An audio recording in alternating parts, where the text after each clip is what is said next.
So the nasturtiums have started to grow pretty nicely.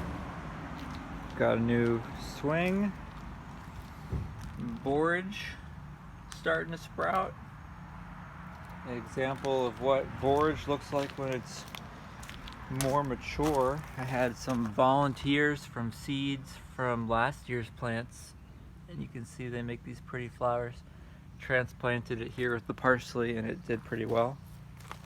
Catherine and Greg's onions are growing nicely. I think maybe you can see some of the reproductive parts there at the top starting to grow, maybe. We've had a lot of tiger lilies, and we might have some stargazer lilies soon.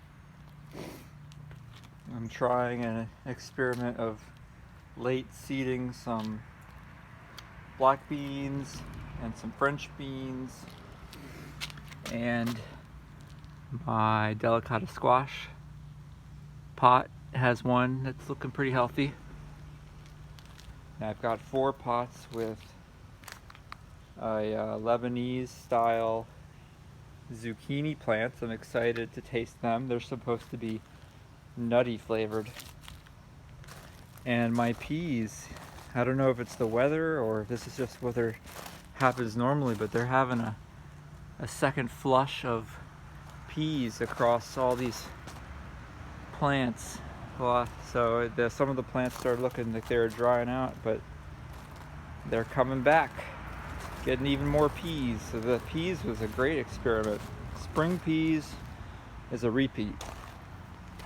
And then trying to grow arugula and spinach this year, I got very little of anything, and I just let it go to seed, so maybe I'll play with the seeds later. The birds really like the spinach seed. You can see they land here and they peck out the seeds out of the pods, but they don't prefer the arugula as much, so they left those seed pods alone.